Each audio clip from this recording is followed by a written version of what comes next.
Sa araw-araw na ginawa ng Diyos, gigising ka, papasok sa trabaho, makalipas ang ilang linggo sa sweldo, maubos ang pera, pambili ng pagkain, pangangailangan. Natapos nun, tuloy pa rin ang buhay. Mawalan ng pera, paulit-ulit, pero okay lang. Basta wag lang susuko, tuloy lang sa buhay. Alam naman natin na sa dulo ng ito, may maganda laging kinabukasan na nakahanda para sa bawat isa sa atin. Ang patutunguhan natin, hindi man natin alam, pero sigurado ako na kapag ipagdasal natin, ibibigay sa atin ng Diyos ang ninanais natin. Dahil alam niya kung ano yung para sa atin, yung karapat-dapat na ibibigay na para sa atin. Mahalaga na maging mapagmahal sa Kanya. Huwag kakalimutan na nandyan siya lagi, gumagabay sa atin, sa ating pamilya, mga mahal sa buhay, at syempre yung mga layunin natin, kagabayan niya. Ang mga plano natin, isanggunin natin lagi sa Kanya, at titingnan natin na may maganda itong resulta. Panigurado ako dyan. Okay lang sana na mabuhay ng mahaba, basta lang susuko at may pananampalataya pa. Sakaling may pamilya ka na, lagi mong tandaan na sila ang iyong inspirasyon. Saan ka man maparoon, saan ka man papunta, sila ang dahilan kung bakit may lakas ka at kasama pang mabuhay sa mundo. Kaibigan, tuloy lang, huwag kang hinto. Kaya ng araw-araw na pagmamaneho ko, sa pagpasok sa trabaho, tapos ng trabaho, uwi na naman. Yan ang sirkulo ng buhay namin dito sa mundo. Pero hayaan mo lang, tuloy lang. Mapapagod ka, pahinga ka. Kung walang daan, para na makapagpahinga, manalangin, magdasal ka na lang. Sabi nila, sagot daw yun sa mga problema. Pero bakit ang dami pa rin nakakalimot? Sabi ng iba, nakapagdasal sila, pero bakit ganun pa rin ang nararamdaman nila? Maaaring kaibigan, tandaan mo na may mga magulang ka na mama sa'yo. Ang iyong ina, na laging nandyan sa'yo, nakasubaybay. Ang iyong ama, na nagtrabaho para mabuhay at lumaki ka. Maparal ka. Mabigay ang lahat ng nais mo. Simula ang lahat nung ikaw'y bata pa, na lagi kang may lollipop. Tuwing gusto mo, hihingi ka ng piso, pabili ng candy. Tuwang-tuwa ka na nun. Pero nakalimutan mo na yung mga simpleng bagay na nagpapasaya sa'yo noon. Kasi nga, may mga gusto at hinahangat ka na ngayon sa buhay mo. Pero kahit ganun sana, balikan mo kung saan ka naging masaya, para malimot mo ang mga lungkot na dumaan sa'yo. Maging maligaya lang, huwag susuko. Ganun sa buhay. Matutong magmahal, magbigay sa lahat ng aspeto at oras. Kung wala nang naisip, mahirap na pag ganon. Basta lagi mag-ingat lamang pagmamaneho sa buhay, maging matatag lagi. Kaibigan, sana mapakinggan mo ang mga sinasabi ko ito. Ako lang to, si Bumoy. Kung pagod ka na sa iyong buhay, lagi mong tandaan lamang na kapag ang pagod pwedeng mawala, pero ang pagpapalag at pagmamahal sa pamilya ang magpupuno ng pagod mo. Yung tipong nangihina ka na, pero dahil naalala mo sila, nawawala yun. Nagiging malakas ka bigla. Babangon ka, magsisikap at magtatrabaho muli para may pangsustento, pabili ng pagkain, damit at pangangailangan. At kung ikay may anak na, kailangan mo silang suportahan para magkaroon sila ng magandang kinabukasan, magkaroon sila ng mas decenteng trabaho na may malaking kinikita. Yung tipong ayaw mong maranasan nila yung naranasan mo, na kailangan magbanat ng matindi upang may pakain, may bigay para sa matrikula, may baon sila. Kaya ikaw sa ngayon nasisikap, iwala pa sa sarili mong tatanda ka ng mahirap ang sitwasyon, mahirap ang trabaho, pero alam mong may lulusot mo rin ang iyong anak. At yung tipong naisip mo agad na, salamat Ama, kasi may alis ko sa hirap ang aking anak. Dahil sa iyong pagsisikap, meron laging magandang bukas na nakaabang, lalo sa iyong mga anak. Kaya mawala, hindi mo mararamdaman yung sakit, yung hirap na nararanasan mo. Ganon kahalaga ang pamilya sa bawat kurbada na aking nadadaanan, sa bawat liko na aking ginagawa. Iniisip ko na lang na darating ang panahon na may maganda na daan akong madaraanan patungo sa magandang buhay at maging matagumpay, na mararanasan ko rin minsan sa aking buhay na maging maginhawa, na lahat kayang bilhin, na lahat ng pangailangan ay masustentuhan, makatulong sa pamilya, kapag-anak, sa lahat. Pinangarap ko yun. Alam ko, pangarap ko rin yun. Kaya sabay-sabay nating pagsumikapan ang pangarap natin. Di bali mapagod, basta alam mong merong kahantungan na maganda ang iyong pagod.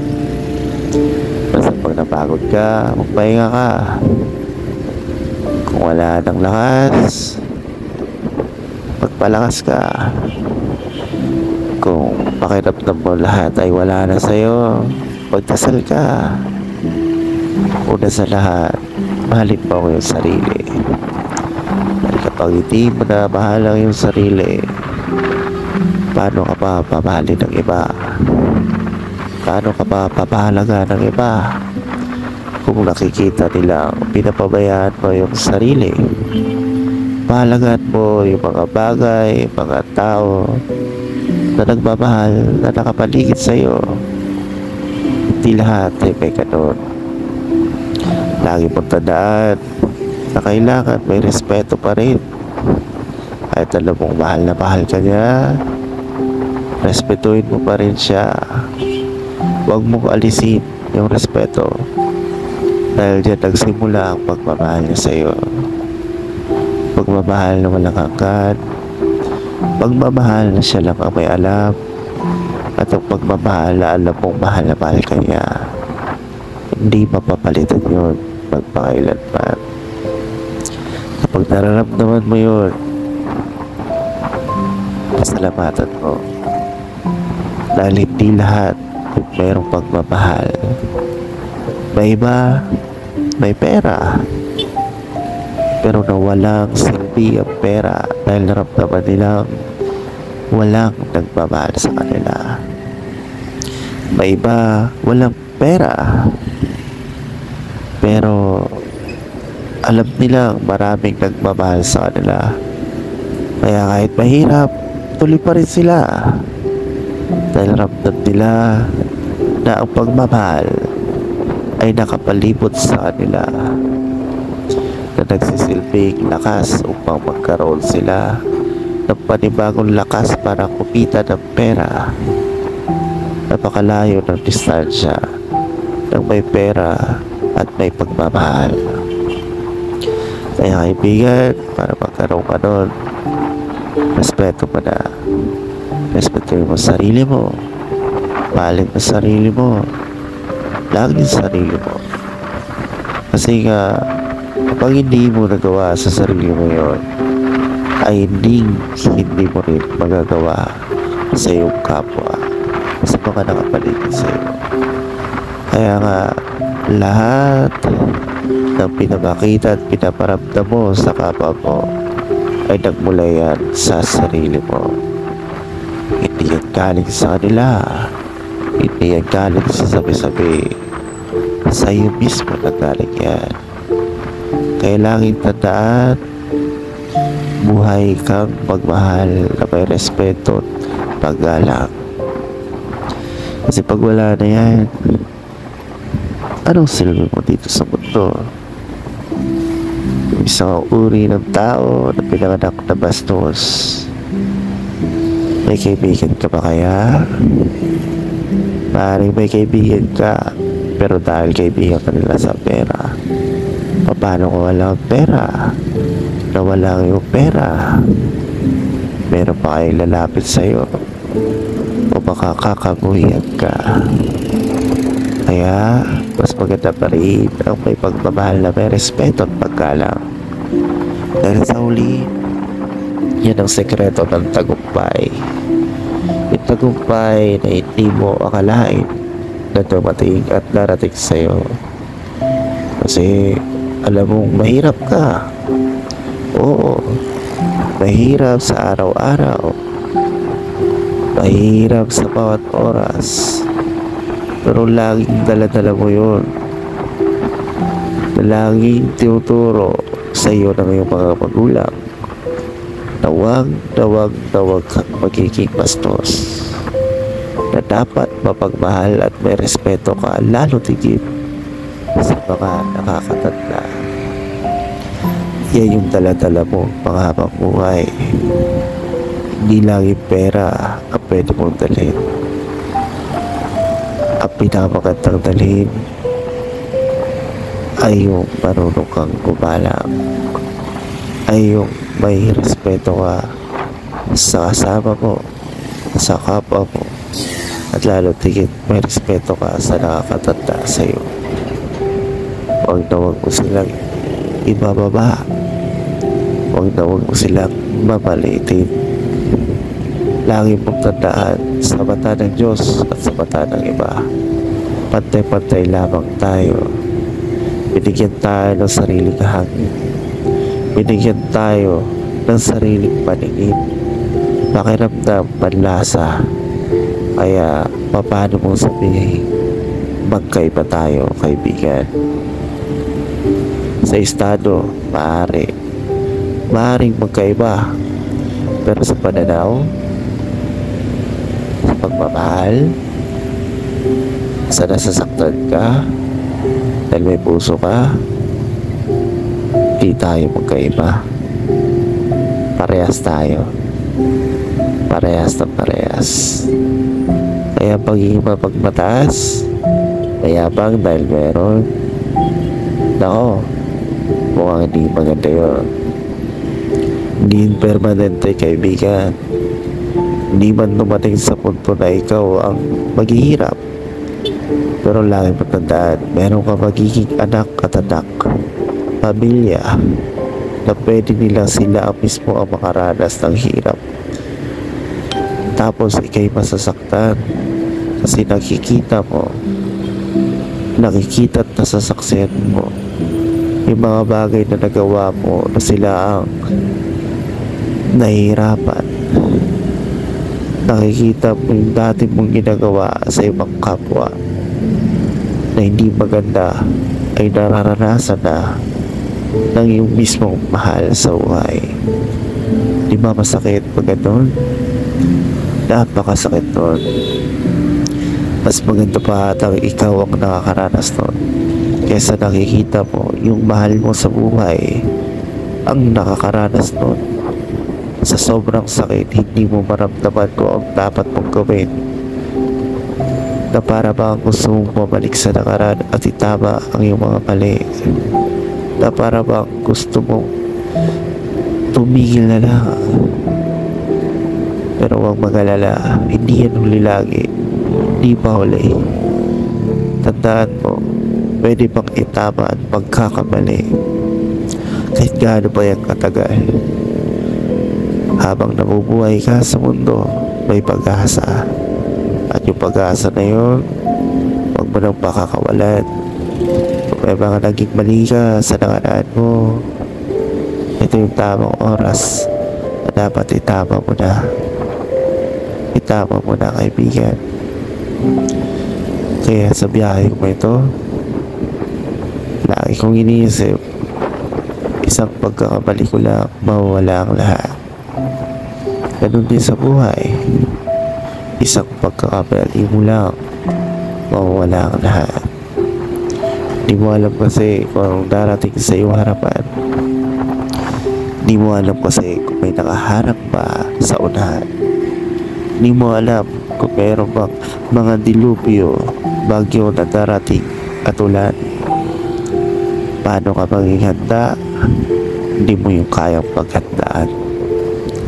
Dahil yun ang sinasabing kaloob ng taas, hindi mo hawak ang lahat. Ang panigurado lang na hawak mo at makakasiguro ka ay ang pagdarasal. Pagdarasal ang sagot sa lahat ng ninanais mo. Kaya kung nakalimutan mo na magsimba, magsimba na. Magsimba na, kaibigan. Ang dami ng mga bagay sa mundo na dapat iwaksi. Ang dami ng sa bagay sa mundo na dapat ilayo sa'yo. Kung hindi ka ba nakapagsimba, lagi mo na lang isa-isip, di ba na ako nakapagsimba, pero mananatili ako sa kanya. Magiging tapat talaga pag nilay-nilayan ko ang mga tama at pagdarasal sa mga kakulangan ko at maghihingi ng tawad sa taas. Sana ganun ka rin. Ihingi lang natin lahat-lahat. Huwag kang mahiya sa kanya. Napakabuti ng Diyos. Nandiyan si Mama Mary. Pwede mo rin siyang kausapin. Mahal ka niya, panigurado, gaya ng pagmamahal niya sa akin. Sa dami kong kapagdaanang pagsubok na para bang pinagdaanan kong mga kalye, kanto, lahat nasuong ko, lahat na kaya ko, lahat nawala ng lahat ng problema, lahat na papalitan, lahat naiiwan.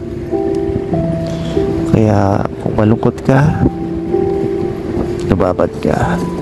Kung masaya ka, magpasalamat ka. Kung nakaramdam ka ng nag-iisa, lagi mo tandaan, nasa likod mo lang si Bathala. Salamat dahil ang pagmamahal niya ay sa iyo lang, sa akin at sa sanlibutan.